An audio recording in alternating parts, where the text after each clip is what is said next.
Welcome to the Golf Podcast Live. I'm your host, Rafael, alongside Michael Bleakley, as always, in Vancouver. I'm in Oakville, Ontario, Canada. I can't believe this is episode 77.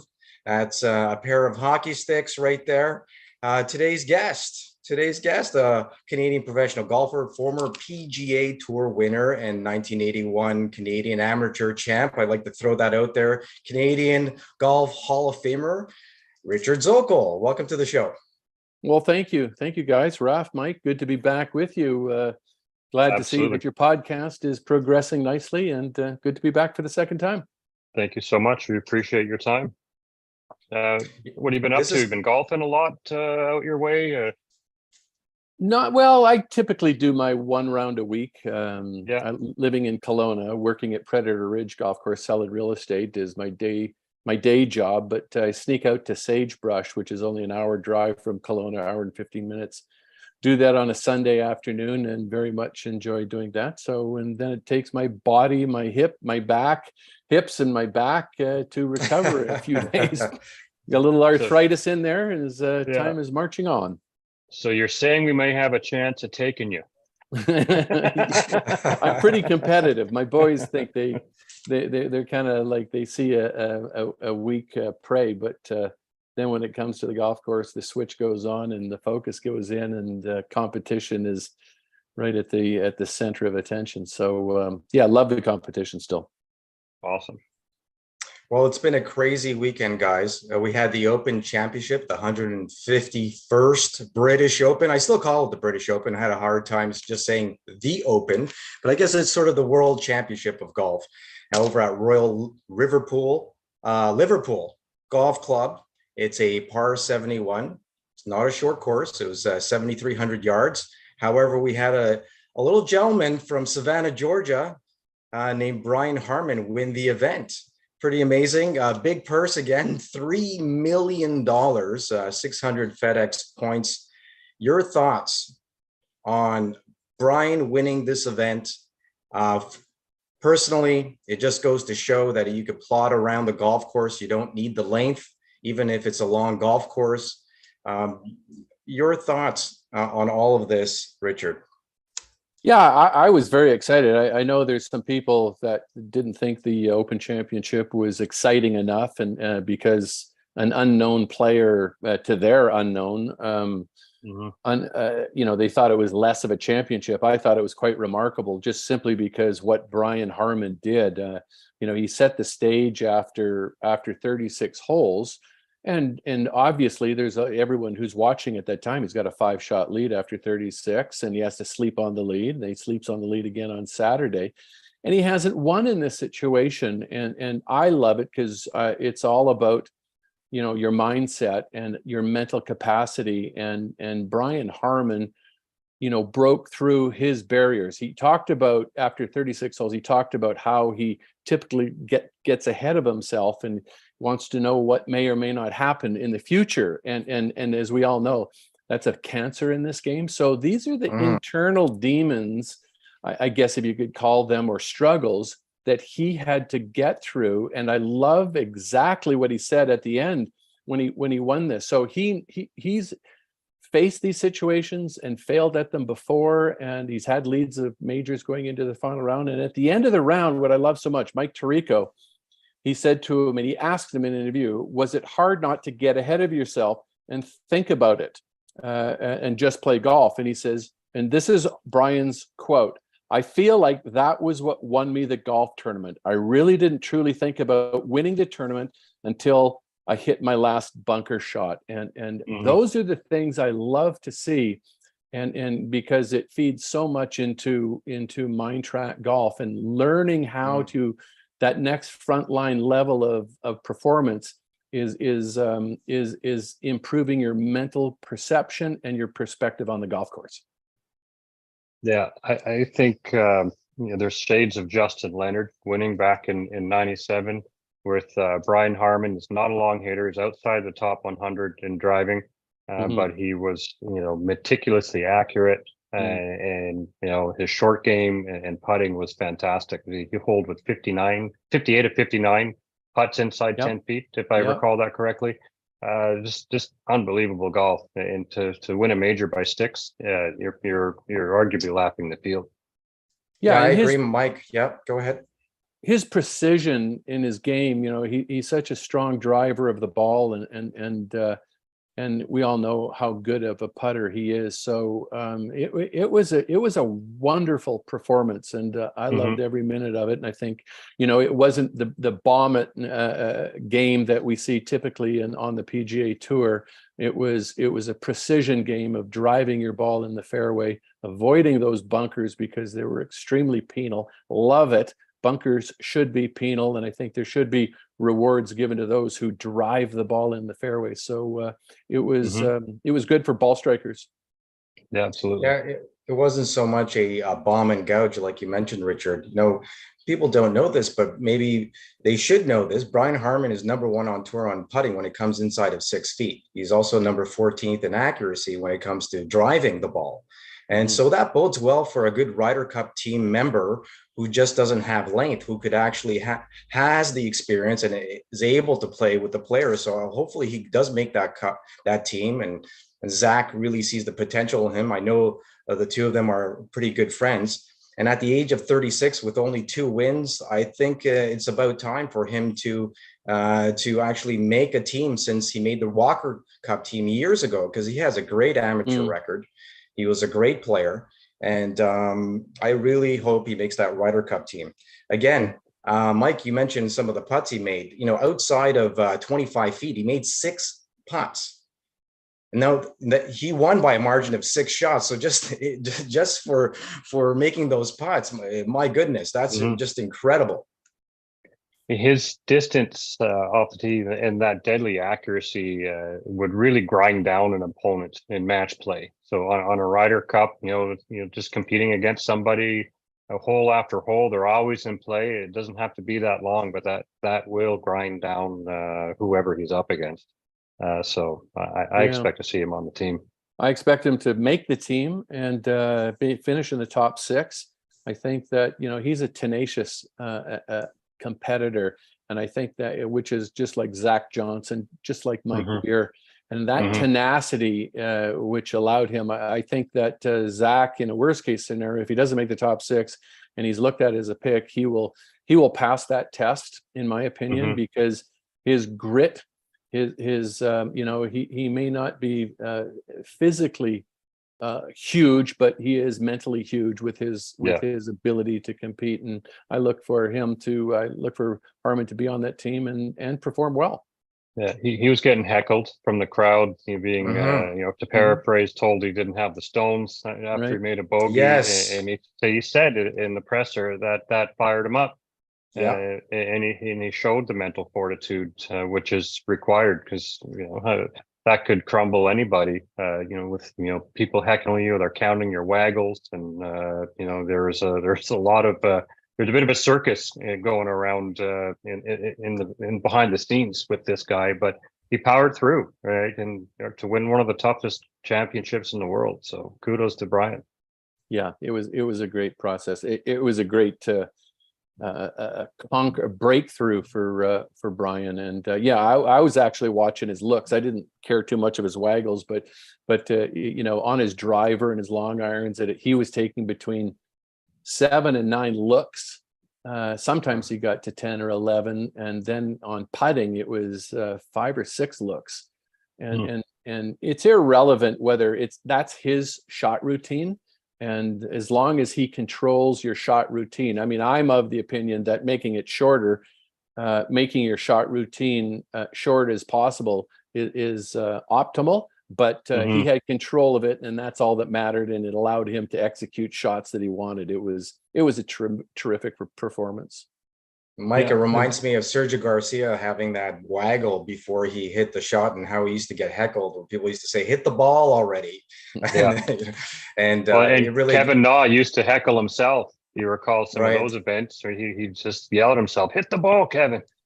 Well, those are struggles. Those are like when Sergio was having that problem in New York, and the New York crowd was bugging him. Boy, you don't want to get the wrong side of them. But ruthless. You could tell that those guys were kind of in a bit of a mental state of and Kevin Na, he kind of had the driver yips and the internal struggles and this fight, and he'd do it out loud. Most people would just keep it within themselves. But Brian was not struggling with his routine. He nailed his routine every time. It just happened to be long, and caught a lot of, and his waggles caught the attention of the producers, and they decided to put a waggle count on them. But they gave him a little extra time to think of something to do. So production came up with a solution. Well, I mean, and then it allowed for the possible criticism. I think it's hard to criticize him, his routine if he succeeds. So perhaps we'll see him shorten it down the road. Maybe not. Maybe, but we also got to recognize he got a lot more airtime this week than in the past. Being the 36-hole leader of the Open Championship, he got a lot more attention. So this may have gone unnoticed if it was at the Barbasol. I mean, that exposure, there's a lot of pressure sleeping on that lead, and throughout the last 36 holes, it's very difficult to stop those thoughts. Most people go down that rabbit hole, and I remember the first time I had a 54-hole lead. I think it was the 1986 Anheuser-Busch event. I shoot 64 in the third round, and I had the lead, and man, oh man, I came unglued. I was thinking the night before, didn't get any sleep, and I was thinking like, well, what do I have to shoot to win? What if I shoot 80 and embarrass myself? How big is that check going to be? When I win, that it's going to, and all those unfortunate mental thoughts that you need to avoid. And then when I was able to conquer it, you have to learn how to dismiss those thoughts so you don't go down the rabbit hole, and you're able to kind of move past it and focus on your key performance markers, and literally learn to detach emotionally from the result or the score. And get some sleep too, because it would be so easy to not have a good sleep with your mind racing like that on the lead. Well, and the only way you can get a good sleep is if you're in the present moment, then you'll sleep. But if you're constantly looking back and worrying about what may or may not happen tomorrow in the final round, and look back to past traumatic experiences, you're going to find yourself in real trouble in your own mind, and you won't sleep, and you're going to be anxious, and the stress is probably going to not allow you to be so comfortable to where you can perform your best. Speaking of sleep, Richard, we've got Omar Uresti with us, who's in Wales right now, getting ready to play the Senior British Open. Fantastic to see you, Omar. Welcome to the show. Thanks. Good to be on. Thanks for having me. Awesome. Omar, I can't believe how long has it probably been? About 20 some odd years since we last saw each other, but watching you from a distance, man, you keep on grinding away like the ever ready bunny. Good for you. How's your game? Yeah, thanks. It's been okay. The game's okay. It's going to be a little interesting over here at the Senior Open. Weather-wise and course-wise, it's a little different than what I'm used to playing, that's for sure. Yeah, Texas. Are you still living in Texas, Austin area? Where are you living at? Yeah, still in Austin, Texas, at Onion Creek Club. Yeah. You've been there for a million years, haven't you? Yeah, pretty much. Good for you. How long have you been over there, Omar? I arrived here Saturday morning at 6 a.m. and then into London Heathrow, and then rented a car and drove over here to Porthcawl. And when I got here Saturday, it just rained all day and it was kind of cold. And yesterday and today, the weather was actually pretty good. So got in a couple of practice rounds, and going to try and get some practice in tomorrow before a little rain is forecasted in the afternoon. Talking about a strong mental game, Richard Zokol's got a pretty tough game. T14 at the PGA Championship in 1993. That was pretty crazy back then. I remember Paul Azinger and Greg Norman finishing, I guess, right behind Paul. And, for yourself, Omar, you're the only player who's beaten Tiger Woods in a playoff. So, you've got to have a great mental state of mind. His record was 11-0 until, you played him. Actually, no, that was not me. I wish I'd played with him the day he made that hole-in-one in Phoenix. Oh, right. Yeah. But But boy, that would be something. Oh I my have, goodness! I got all these players in my head all these years. I'm thinking of Billy Mayfair won against Tiger on that or Ed record. Fiore. Yeah, Ed Fiore. Ed That's Fiore right. is who it was. Yeah, Ed Fiore beat him that year at the Quad John Cities. Deere. Yeah. Yeah. I remember Eddie, Eddie Roy, as we called him, and he knew that he had his hands full with Tiger, and that was, I think, Tiger's rookie year. I think it was in '96 or maybe even '97, not sure which. 96 was his first year to start playing at the end of the year, and 97, I think, was his first full year on tour. Yeah, and so Eddie knew, like, Eddie was a popcorn. He popped it down the middle of the fairway, and Tiger was out driving him about 100 yards, and he says, I couldn't watch him swing. So every time that Tiger stepped up, he'd just do a 180-degree turn and look at the audience. I did Right. the exact same thing. Yeah. When I played with him that day in Phoenix, I turned my back, I looked at the ground, I would listen for him to hit, and then I'd start walking and find the ball in the air. Yeah. And it came down to the hole in one, and then he birdied 18 to cut me by a shot that day. Yeah. You know, so, and then he had a better Sunday than I did. So, you know, the rest is history. But I have played better than him a couple of times in tournaments. He missed the cut at the Canadian Open in Montreal, and I ended up making the cut there. So I got, and at the Byron Nelson one year as well, I think I got him. So yeah, there were a couple of times where I played a little better than he did. Omar, you Wasn't might that have Canadian Open his Yeah. first missed cut? Yes, I believe it was. Did I have that right? Yeah. Yeah. Omar, and then Mike you Weir do have beat the him. birdie record though, right? I Yes. think you have the birdie record on tour.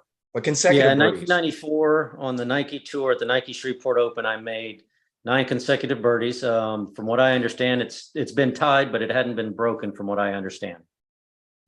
Right on. Yeah, That's it's a just tall crazy. In competitive golf, to get 9 straight birdies is ridiculous. It's so Yeah. great. Yeah, I mean, I haven't even come close since. I think the most I've made since maybe 5, but that was some feeling. I was definitely in the zone, and just vaguely remember the crowd getting a little bigger and bigger. And I was playing with Perry Moss, who was a local from around there, and had gone to LSU. So we had a decent crowd to start with, but by the time those 9 birdies were done, it seemed to me like there were 1,000 people there, which is pretty big for a Corn Ferry Tour event, or Nike Tour as it was back then. Richard, maybe you could tell us, I know you've got a hard out very shortly. Tell us a little bit about MindTrack and where you guys are with the app, and how we could learn a little bit about that. Yeah, we're talking to a couple of companies right now, golf companies, one that claims to be the #1 golf instructor in the world. And what we're doing, and we're presenting it to them, and we believe that MindTrack as a tool, it helps coaches teach their students and their on the course game. And right now we have put it into a state of hibernation right now, because the software that we have within the app, it's taken us down the path where it's costing us about $7,500 a month for Amazon Web Service to hold and store our data. So what we're doing is we're looking for a golf specific strategic partnership, and we think that when we launch our commercial product, then it will be the only tool in the market that conditions the golfer to access the present moment and to detach emotionally from the results. So it's still in a process of development. Fantastic. Well, thanks for sharing with us, and make sure you let us know as soon as things start happening, so we could tell our audience all about that. And I'm wishing you all the best in your golf game. I hear you're playing a little bit more, so that's good to hear. It'd be really nice to see you in competitive golf, Richard. I tell you, you're probably getting fired up a little bit seeing all your fellow players going out there and shooting low scores. Guys in their late 50s playing such great golf. Yeah, well, yeah, playing professional golf, no, those days are done. I have my last round that I played as a professional was 2003, and the time and Omar would be able to testify that the commitment that it takes to fire your game up to compete at the Champions Tour level is just something that I don't have time to do. I'm the other businesses that I'm in, but competing with my kids and a few friends, that's still something that I gain a lot of pleasure about. But gone are the days of trying to earn a living on the Champions Tour or the PGA Tour. Yeah, I know that feeling. I mean, you got to have the will to do it and the time. Like he said, the time it gets a little tougher, especially when you're doing other things like Richard is, and some great things it sounds like. But you got to have the will, and I still have a little bit of the will in me, and I'm still trying to chase it around. And fortunately, I can, I'm still surviving at it, but it's not quite where I'd like it to be. Omar, how old are you, if you don't mind me asking? I'll be 55 in just a little over a week. Yeah. Well, I got 10 years on it. I'm going to be 65 in next month. So the body, is the wear and tear is a big factor as well. And I think I've got a little disposition for some arthritis in my back. So it's like cold weather. Forget it. I'm not playing unless it's in the 80s because it's my back feels decent. But cold weather in the UK, it's just it doesn't work for me anymore. Yeah, Richard, you did have game. Just tell me about, before you let us go, tell us about the 2000 US Open. I mean, one of your better finishes, a T32. Oh, yeah. That's when Tiger won. That was over at Pebble Beach, right? Yeah, it was. When I was in the midst of working hard on what Mind Track is right now, and I think Omar, you can attest to this as well. This process, it teaches, what it does is it reconditions your thinking to detach emotionally from the result. And you put your attention on assessing and executing that shot. And what that does is simplify the game. And so over the process of about 3 months, I started to refocus my attention and my performance measure on these two key performance markers, the assessment and the execution of each shot. Started to get really good with it. And then on the Sunday of the US Open at Pebble, I had played a poor third round, and I just said, look, this is Pebble Beach. Look what Tiger's doing, and just let it go. So I go out there, and I shot 30 on the front nine, which is a U.S. Open record for that's amazing. U.S. Opens at Pebble Beach. And my caddy says to me going down the 10th hole, he says, "Do you know what you shot?" And I was so deep into it, and I went, "No, I don't." And Omar, the interesting thing was when he says to me, he says, "You shot 30." I said to him, "I still don't care." And that was the aha moment, because usually, and I think that's where your chuckle came from, was that once you find out where you're at, that's the kiss of death. But the beautiful thing about it is that what resonated to me is I still didn't care and was still able to detach from the shots, the results, and this new focus gave me a lot of freedom to play. It really simple. So go out there, Omar. My advice is get out there, look at it one shot at a time, and just focus on your proper assessment, your proper execution, and let go of that detachment to the result. Yeah. And it's funny you mentioned that. There was, in the Rocky movies, I think it was like Rocky V. He says something, or Rocky VI. It might have been the Balboa movies, like, one step, one round, one punch at a time. And, I've kind of transformed that a little bit into golf, where it's, one hole, one shot, one swing at a time, and just kind of, just try to focus on that. And also too is when your shots on the golf course, don't think of them as swings, because you can get technical with your swing. Think of executing a shot. Every shot, a driver's an execution of a shot, a chip's an execution of a shot. A stroke for a 4-foot putt is an execution of the shot. So give separation in that as well, because it starts to reframe how you think on the golf course. And always remember, it doesn't matter what you do in the driving range. It only matters what you do on the golf course. That's right. That's awesome, Richard. That's awesome. Omar, it's pretty amazing and probably inspiring. We talked a little bit about Brian Harman and his game. And him being a shorter guy of stature, doesn't have the length, but he has the accuracy. He's a great putter. He has the mental game, obviously, being able to shoot, 4 under to start his match and then follow up with a 6 under after being heckled and being told that he'll never last. It's amazing how that gives us sort of the energy and the motivation to move forward and to prove to others that you could actually do it. I'm sure we've all had moments in our lives where we really wanted to not only prove to ourselves, but to others that we could actually do something at a very high level. So I know you're going to have a good week, Omar. Yeah, sorry, I did something here. That's okay. That's all right. And not every player has that fortitude to rise above it. And we know Tiger had it, and players like Patrick Reed has it. He seems to rise above controversy swelling around him. Ricky Fowler did it with the PGA. Pardon me, I'm drawing a blank here. At Sawgrass a few years back when he won the Players Championship. He got heckled quite a bit for being underrated at the time and broke through. So Brian Harman pulled it off this week. It's great to see. Now, both of you have not been out across the pond to play at the Open, I don't think.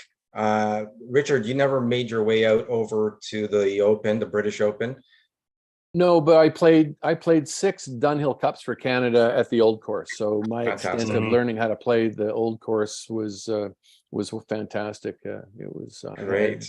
One year at one moment, it was probably the greatest experience of my life, or one of the greatest experiences on the golf course. Is the golf course was closed from Sunday to Sunday, and I got to the Old Course early one year. So the first Sunday, but before the tournament started, I was the only player on the golf course, and the only contestant who had arrived at St. Andrews, and so I went out there with my caddy, who was the head caddy master, Rick McKenzie, and we went out there. And the starter says, "Gentlemen, you have the Old Course to yourself the whole day. No one else, no other contestants played. I was the only one on the golf course. Me and my caddy, we spent about 8 to 10 hours there. And I'm going, oh my God, I don't think this has ever happened in the history of the Old Course, where only one person got to play the course." So it was an amazing experience, and one that I often share with others. Wow. Well, you can stop and hit practice where you want. There's no pressure to stay in position. What an experience. It was unbelievable. I said, I'm going to go to my grave with this experience that I don't think any other human has ever had in the history of the Old Course. Wow. Omar, have you been out to England, Wales, or Scotland to play in the past? Just in 2017, and then this past fall, I played in the PGA Cup matches at I guess Fox Hills in Surrey, just outside of London. It's the only 2 times I'd been over to play, and this is my first Open of either one. So, I was fortunate enough they had a qualifier over in Akron, Ohio, a couple of weeks ago, and the week of the Firestone there for the Champions Tour. And so on that Monday, we got to play the West Course, and I was fortunate enough to shoot 5 under and get through. And here I am for my first Senior Open and my first Open of either type over here. Amazing. Awesome. That's awesome. That's awesome. Did you get a chance to watch any of the Open Championship when Brian won any of the rounds? I watched quite a bit on Friday when I was in my 5-hour layover at JFK Airport before I flew over here. So I got to watch a little bit on Thursday, and then I watched about 4 hours of it at the airport, and didn't really get to see much on the weekend. As I was couldn't quite figure out how to get my internet working and everything over here at the Airbnb I'm staying at. And then yesterday I was playing a practice round, so didn't quite get to see any on the weekend, unfortunately. Richard, where does this rank for you as far as Opens in the history of the game? We don't have what everybody anticipated, the Rory McIlroy or somebody like John Rahm coming through and winning, a 6-shot victory. Where does this fit into the history of the game? Well, to me, it was a great event. I think that if you're a typical sports fan, you're looking for the top name players to be there, you may be disappointed. But for those of us who are deeply entrenched in the game, to watch Brian Harman go through and pierce that veil, that psychological veil, and that barrier that he did, because he hadn't done it at this point, was fantastic. I think that when you get someone like Brian, who is a strong player on the PGA Tour, who has been, and then he talked about, the psychological challenges that he had, and then he breaks through. Those things are just fantastic, and I think he'll make the Ryder Cup team. I think he's going to be a great player on the Ryder Cup, because he's such a tenacious son of a gun, and he'll serve himself well. I think you can't have all the best players in contention coming down the last hole all the time, and I think this perspective of this British Open was fantastic. I loved every minute of it. It's the beauty of our sport, because anybody can win in a field at any given time. And Brian was well-deserved and breaking through this time. And he runs into the playoff season, with his confidence at the highest level I'm sure it's ever been.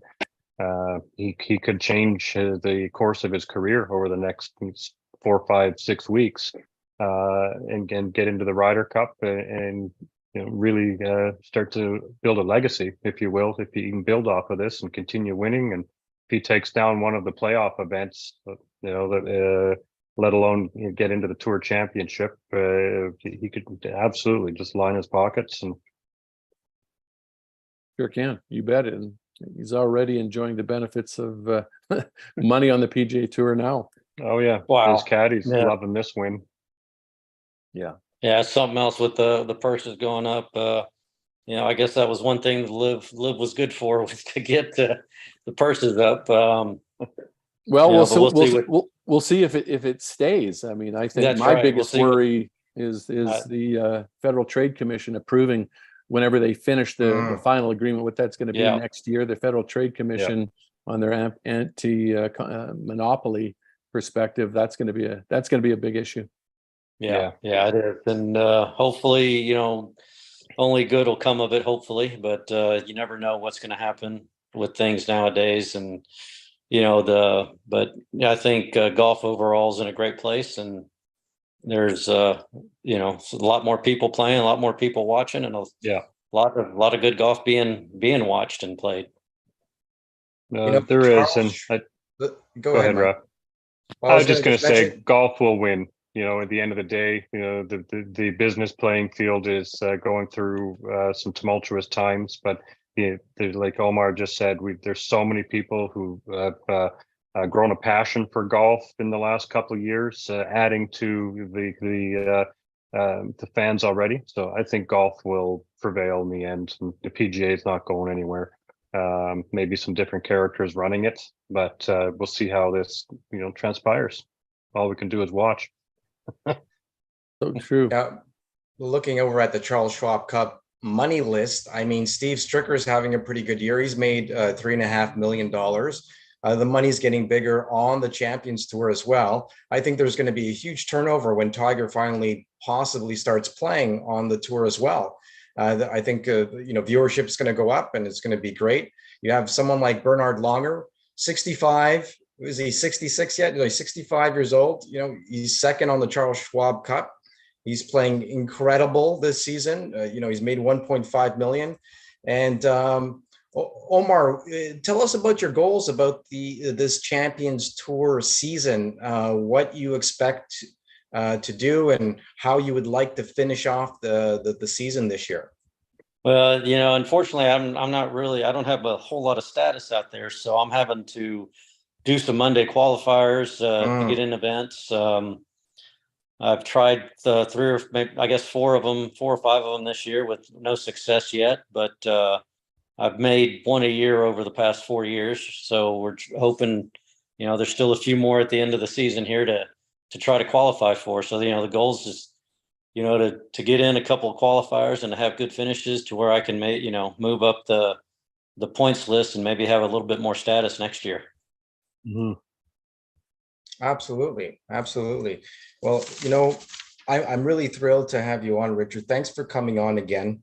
Where can we find you on social media and online? Well, you can Twitter is at Richard Zokol, and the Mindtrack website is MINDTRAK, Mindtrack Golf. There's no C, and you can look at some videos on our website and find out exactly what Mindtrack is. So You just send the app down to Omar. yeah, exactly. Yeah, You can download it and absorb it. It's always great. use a little bit. Yeah, exactly. Good being with you guys. Thank you so much for the invitation. It's always a pleasure. Absolutely. And Omar, have a great week and go out there and do what Brian Harman did. Yes, thanks, Richard. It's great to see you. We had a little bit more hair and it was a little more color last time we saw each other. Exactly. Let's not do that again. Okay, buddy. Yeah. You guys take care. Thanks, Richard. Okay. Thanks, Take Richard. care. See ya. Bye-bye. Take care. Bye. Well, Omar, you got a couple of minutes to stick around with us? I do. Excellent. So who's with you this week? Caddy, any of the family, or tell us a No, little I bit have, about behind the scenes. Yeah, no family. My brother normally caddies for me, but he doesn't fly, so he hates flying, and plus it was a little expensive to get both of us over here. But then have been dating a lady, and she's coming over tomorrow. So she's at the airport right now, getting ready to jump on a plane to head over this way. Very cool. And have you had a chance to play this golf course at all, or just take a look at it? I mean, I played I don't know. yesterday and today. Okay. And tell us a little bit about Royal Porthcawl for those of you who don't know. That's out in Wales. Yeah, it's a good course. It requires accuracy off the tee. Like the fairways are actually a little more narrow than I was expecting. And it's a little different from most links courses from what I understand, because this one has a lot of up and down as far as fairways going down and then back up and stuff like that to the greens, or playing uphill, playing downhill, and so I wasn't really expecting quite that much hilliness, but and my legs are kind of feeling it. I'm not used to walking anymore, so because I just haven't been playing enough big tournaments on either tour, and so the legs have gotten a little bit out of shape, and my IT bands are feeling it, and my hammies and glutes. But hopefully by tournament time, I'll be feeling better. I'll go into the therapist and get worked on, and see if they can help those IT bands out. But the golf course itself, it's the wind is going to play havoc. It can blow pretty good here, and also if it's supposed to rain, so that's really going to be tough. I think the last time they played here in 2017, I think the cut was somewhere around 9 over par. Oh my God. Yeah, and the greens are, if you don't hit the greens like most links courses from what I've watched, it's you have tough up and downs. The bunkers are kind of deep in spots. This one has a little bit more, like I said, undulation around the greens, so it seems like there's some steeper chip shots and stuff, or putting up the hills to get to the pins if you miss the green. So it's gonna be an interesting event, and hopefully the weather cooperates, and the temperature is going to be in the low 60s, mid 60s, which isn't too bad, but if you get some rain and wind in there, that gets kind of miserable. Yeah, that'll feel much cooler very quickly. You got to have your layers on, and clothing underneath, the right layers. Yes. Yeah, well, it's Europe's only senior major. It's the 36th edition of the Senior Open, presented by Rolex. It's July 27th and 30th. I believe there'll be some coverage over on the Golf Channel. This is the year after Glen Eagles hosted the event, where Darren Clark won. And there's supposedly some stunning views across for Swansea Bay. I don't know if you saw that. They call it the Gower Peninsula. And there's been a lot of events there, like the Amateur out in Wales, and the Walker Cup's been out there a few times. It's an old golf course. It was founded in 1891. It's a 9-hole course. and they added another 9 in 1909. It's a lot of nines, and and yeah, so a little bit of history on the golf course. What I find, Omar, out there, the people are very smart and intelligent about the game of golf. They really know their game. It's their, it's sort of their national sport. And so the audience, the crowds, when they're out there, whether they're small or big, they really appreciate. They'll always clap, even if the shot isn't that great. They understand the severity and the difficulty on hitting these shots. Whereas I find an American crowd isn't as knowledgeable about the game and won't give you they don't give the respect a player should get. What do you think? Yes. So far, I haven't really played in front of the crowd out here yet, but from the U.S. side, it definitely seems that, if you're one of the top players, you definitely get more applause than somebody who's not. Playing the Canadian Open a couple of weeks ago, or a month and a half ago, I guess, I was fortunate enough. I got in the field on Thursday morning. I did. I saw you. I saw you. Yeah. And I was saying to Richard before you came on, it's like I was watching the replay, but then I saw you. I didn't realize you were in the field, and for a second I tricked myself that I was watching a Champions Tour event. And I'm like, hang on a sec, we got to get you back on and talk about this. Yeah, so, I was there. So you go on. Yeah, I was there all 4 days. Missed you, and for some reason, we never caught up because it's not far from where I am, and so it's too bad that we didn't bump into each other. But you were saying about the crowds, the Canadian crowds. Yeah, I mean, I was struggling, but when normally it's sometimes a lot of times in the States, most of the crowds out there to have fun, not really watch much golf. But up there at the Canadian Open, I was struggling, but they were cheering me on and trying to get me going and stuff like that. So, and whenever I hit a decent shot, they gave almost as much applause as they gave Rory and Justin. So it was a great feeling. Yeah, we love our golf up here. And what did you think about the rink hole? Yeah, that one, that struck a nerve. We were putting the second day. We were putting on 15, or I was putting on 15, and Rory and Justin had already putted out, and they were still standing greenside. So, but as soon as they putted out, the crowd seemed to know it up there, and they started banging on the boards, and I still had a little 8-footer for birdie. I ended up 3-putting. Oh no. Yeah, and then the second putt, it kind of distracted me. The first putt, I thought I hit a decent putt, and it seemed to bounce a few inches left, and I missed it, and it hit a little harder than I wanted. And then they were banging up there and chanting, and it kind of got on me a little bit. And then when I got up to the tee box, there was, they were cheering me on, and which was nice. And I set up to the ball, and right when I was setting up about to take it back, this one solo guy goes, "I believe in you." And of course I had to back off, and I was like, really, man? I was like, I'm having a tough enough day as it is. Right. Yeah. And he kind of put his head down in shame. You could see him.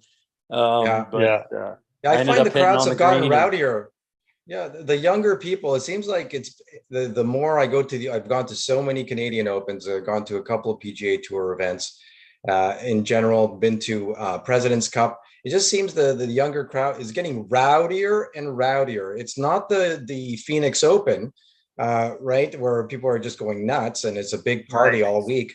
But certainly, just in general, the comments from the crowds, I find it's more difficult for the players who grew up in a different atmosphere. Like, I'm sure you're not used to the crowds, because I was surprised at the Canadian Open how rowdy the crowd was. Yeah, that hole it was. But also, with the people that have become golf nuts and golf fans and golf, and started playing golf, during the time of COVID, right? There's a lot less knowledge about golf etiquette with these people, which, it isn't a bad thing, but at the same time, when you get to play in your home course, and it just gets frustrating because people don't know how to rake the bunkers. They don't know how to fix ball marks. because they weren't having to rake bunkers and set type of thing when they started playing or started taking it more serious. So it dropped the golf etiquette back a notch or two, and hopefully we can get some of that back. But the fans, I agree. The fans have seemed to be getting a little rowdier, but at times it's also a good thing. Yeah, it's a lot of fresh blood in the game. Golf was stagnant until COVID. There's obviously the core base of golf addicts, like all of us who are out there, but COVID made it popular for a lot of new people. And even at our home club, we've removed rakes from the fairway bunkers permanently. They're never coming back, which is like the look on your face. That's how all of us feel, Omar. And it's been brought up, and they've made their decision that they'll never come back. And there's seeming to be less rakes in the greenside bunkers, and then coupled with the laziness that's gone around post-COVID, it's atrocious. It is, and it's frustrating to see, and then coming from course management side that they're just going along with it. So that's a shame. Yeah, that is a shame. There's nothing worse than being in a bunker and then you're in some idiot shoe print just to make it worse. And I know some people like to argue that, hey, well, you're in a hazard. It should be difficult, but when there's etiquette laws, making it even worse. So that's the difference between like having a chance to save your par or bogey and being forced into a double. So it's frustrating. And having a chance at tying the hole or losing a skin. Yeah, exactly. So it's really questionable, some of the decisions courses are making, post-COVID, and leaving certain preventions or safety protocols in place, like not putting the sand little buckets out so we can fill our divots, and you see maintenance issues more. Let the course repair. We gotta help the course repair, when we take divots. And if you don't give golfers the tools to do it, then we all suffer. And my home course, I'm at Onion Creek Club in Austin, and they're actually putting signs back on the golf carts to rake your bunkers and fix your divots and repair your ball marks. So in some areas they're trying to get back to it, but I think it's going to be a little bit of a slow process to kind of get these newer golfers into that habit. Yeah. It almost has to come from the governing bodies like USGA, Golf Canada, R&A should be having some public initiatives just to teach people, hey, if you're good enough to make a ball mark on the green, make sure you bend over and fix it, and another one while you're there, and clean up and rake. But it's got to come from above. So I think if we can get Mike Wan on this, see if he can get some publicity happening. Have some. We'll get him on the pod and we'll grill him. Yeah, have a PGA Tour tip, Canadian PGA Tour tip every week, a PGA Tour tip, or a PGA of America Tour tip every week, and just fix ball marks. They just need a quick little blurb, and it'll sink in eventually. Yeah, no, exactly. So Omar, tell us if. We'll get on top of that, Mike, right now. I'll send an email right after this episode. Look, you must be motivated to see the guys that are, much older than you playing well. I mean, if you look at someone like Bernhard Longer, like what's going through your head, Omar? I mean, the guy's 65 years old. Yeah, but he's a pretty pretty good physical specimen too. He stays in shape. That's one thing I've lacked on over the years. I've never been a big one to work out, exercise and stuff. And I'll get in these runs where I will work out, and then I kind of start traveling again and I get out of it. So that's one thing I need to put on my goal list, and one thing I need to put to reach my goals is I need to start working out again and getting in shape. Because like I said, my legs were feeling it yesterday and today, and hopefully by Thursday they'll be better. And it actually playing over there at the Canadian Open, the first day I was fine, and then the second day, because I wasn't, like I said, I'm not used to walking so much anymore, because most of the little tournaments I play in, we get to ride. And so the second day, my kind of IT band and hips were feeling it, and I had a hard time turning. because they were kind of tight and a little bit worn out from walking up and down the hills there. And, so hopefully after this week and I can get myself motivated enough to get back in the gym and get my, cardio back up a little bit, which actually I feel my cardio is okay. It's just the stamina of the legs. May have to do some leg presses and get the legs strong again so they can carry all this weight that I'm carrying. But Yeah. that I tell you, the course there at the Canadian Open, man, what a fun little golf course. I really enjoyed it. It wasn't super long, which was great for me. Yes, it had a few long holes right in a row, but I was still able to hit a lot of. I didn't, for the first time in a long time on a PGA Tour event, I wasn't having to hit 5 woods and 3 woods into more than a few greens. I think I only had one hole where I hit 5 wood into, so that was a good feeling. And it was just a fun golf course. You had to place it. And, a couple of fairways were a little severe in the landing areas, but if you negotiated it, fairly well, it was good. Are the pairings out for the Senior Open? Do you know who you're playing with? No, not yet. I'm expecting them to be out tomorrow. They just had, I guess, their final 3 or 4 qualifiers today. Right. So, or maybe 5. There might have been 5 of them, but there were supposed to be 4 over here and 1 in the States, and there were supposed to be 10 spots at each one. And then, like 5 days before the one in the States, they added another site over here in the UK, and all the spots dropped down to 7. Wow. So instead of 10. So yeah. Well, listen, Omar, congratulations on doing that. You have yourself an amazing week. I really hope you play well. It's a long trek to get out there. And I think what Richard said bodes well. It's one shot at a time, like you were saying in that Rocky movie. It's like one step, one punch, one move at a time.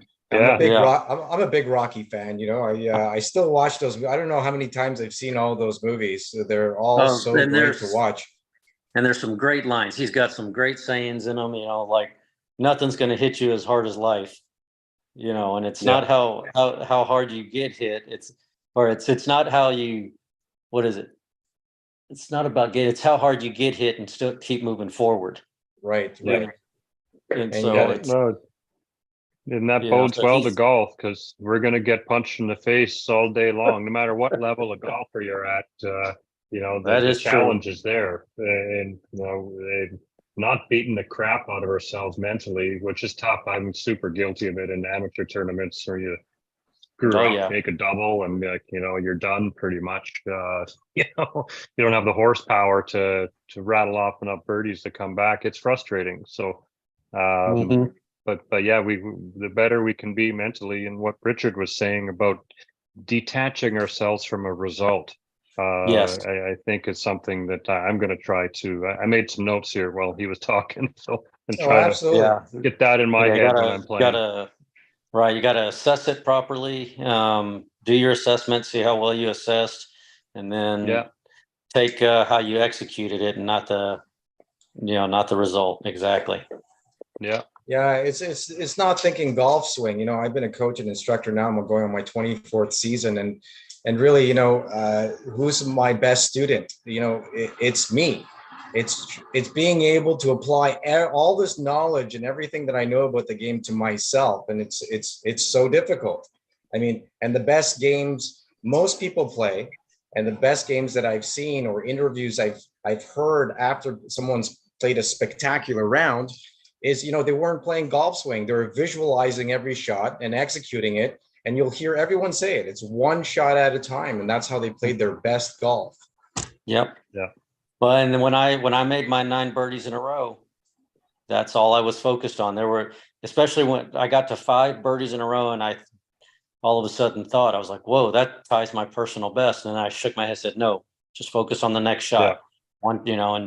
And sure enough, I was able to keep it going. And I ended up making a par on what would have been the 10th one, and it was a long hole, and I hit like 1 iron on the fringe and then chipped it up to a foot, and then the next hole I birdied. So I birdied 10 of 11.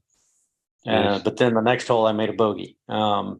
Yeah. But and so it was pretty incredible. I ended up shooting 9 under that day with 10 birdies and a bogey, and ended up winning the tournament on Sunday and the next day in a 6-hole playoff against Pat Bates, who used to play a little bit in the mid 90s, but we had to go 6 holes, and he hit it about 40 yards by me back then, and 3 of the holes we played were par 5s. Yeah. So he had a huge Wow. advantage in the playoff, but I was able to hang in there with him before, ironically, I finally beat him on a par 5 because he hit it in a fairway bunker and had to lay up. And I hit it Yeah. in the fairway because I didn't hit it as far as him. I couldn't reach the bunkers. And I was able to go for the green in 2 and hit it on the front part of the green and 2-putted. But, that's all I tried to focus on there was just, one shot at a time. Just focus on the next shot. Don't think ahead. Don't think behind. Yeah, and sometimes not being the longest can be the advantage, right? Yes. Being out there in the fairway wears people down. As I said earlier on the episode, just grind people down. You're always there in play, not making the big numbers, and you just got to hang around with golf. Mm-hmm. Yeah, Brian's. Well, look, Brian Harman is the perfect example. The guy's 5'7", 150 nothing pounds. He could be a jockey. Right. But he shot 13 under, blows the field away by 6. He destroyed the field. I mean, look at these guys. He's playing against Rory. He's playing against Sepp Straka, Jason Day, John Rahm. Those guys bomb the ball pretty far, right? And then they're just, but you can't have it he just plotted his way around the golf course. Always position himself. He's 14th in accuracy on the PGA Tour. He's 6th in putting. He's first in putting within 6 feet. And then he made a couple of long ones, right? He made 6 long putts outside of 25 feet. So there's your 6 strokes right there. But really, par is your friend when you're playing these style of golf courses on that side of the pond. I mean, a lot of like infinity greens, you don't know what's beyond the greens. There's these pot bunkers that you automatically have to consider that it's going to be a penalty. You got to go the other way most of the time. You can't go up these walls. Some of the players get it out, but they always show the highlights of the guys who actually did it. Most of the guys are, digging a hole. The ball is going to run back right into your footprint. Yeah. Cam Young had a pitch over a bunker, and he must have been a foot or two shorter where he's landing. Instead of bumping down to the flag, it kicked 45 degrees to the right and then spun all the way back down to the bottom. And he had, even more difficult chip for his next shot. So, that's what's fun about this type of golf, the wild greens and undulation, and it's different, and sure it can rattle you mentally, but at the same time, it's a lot of fun, playing the links type of course, and it'll be very rewarding by the end of the week, whoever can come out on top or in the top 10. Yeah. Hoyt Lake is one of those places where if you avoid the internal out of bounds, which is just, I want to get your opinion on this, Omar, because it drives me bananas. I hate the whole concept of internal out of bounds, but there's 81 or 82 pot bunkers on the golf course. Tiger Woods, when he won it, only hit 1 bunker in 4 days. Yeah. Right. I'd love to see this. I think he only hit a few drivers too. Everything was that Stinger 2 iron. Yeah. Yeah. Yeah, just keep it in play. Don't get it in that fescue in those bushes where that gorse. Yeah, the gorse stuff. Yeah, you can't do anything. Find it. Yeah, but the internal out of bounds. Especially on a straight hole, as straight as that hole was. It looked like I'm not a big fan of internal out of bounds for that. But if it's a dog leg left, or a dog leg right, to where the longer hitter might have an advantage to do that, then I'm kind of okay with it, because that's not the way the hole was meant to be played when it was built. But with that OB, that was really tight there on the right side, and especially with the wind going that way. I don't know about it, but at the same time, you gotta play. Everybody has to play it, and you have to everybody has to negotiate it. So it's just who played it a little bit smarter and who was able to execute a little better. And Brian was able to do that all week, and it's just, that was something else to see the first or the second round with him just cruise. You could tell he was just focused and was on a mission, and it was incredible to watch just Friday for what I watched. And even after I think he got off to a rough start on Friday and was able to get it back, which was pretty incredible. Yeah, I forgot to mention last time you were on go ahead, Mike. No, go for it. I wanted to mention before I forget, last time you were on the show, we were talking about results, and you did play in a Canadian Tour event where I believe you won the event. Is the Barton Creek Challenge, where you had two Canadians that finished second, T2 behind you, one of which was Derek Gillespie and Rob McMillan, right? So that's pretty cool. That was back in 2005. And David Hearn. Yes. Right on. David Hearn was up there too. I played with David and I played with Gillespie the last day. And I think I had a pretty comfortable lead. I had like a 4-stroke lead, I think, going on the last day. I think I ended up winning by 5 or so. But it got a little close there for a bit, and then I kind of finished strong. And but I tell you what, Derek could golf his ball, and obviously David Hearns can too. And he actually, put a lot of good work in, because from that moment on, he became a really good stick, and has proved himself out on tour. Yeah, but you shot a pair of 63s, so it's kind of hard to hard to compete with that. Well, right? I had a little bit of an advantage because I played that course a little bit through college. And I knew the greens, and I knew how undulating the greens were, and where to play them to where you could feed it down to the hole instead of having, because that was a course kind of like, well, not really a links course because it had a lot of up and down and tree lines and stuff, but the greens themselves, you just had to know how to work, where to play it to feed it down to the hole. And you didn't have to be aggressive to the pin. You just had to be aggressive to a spot to feed it down.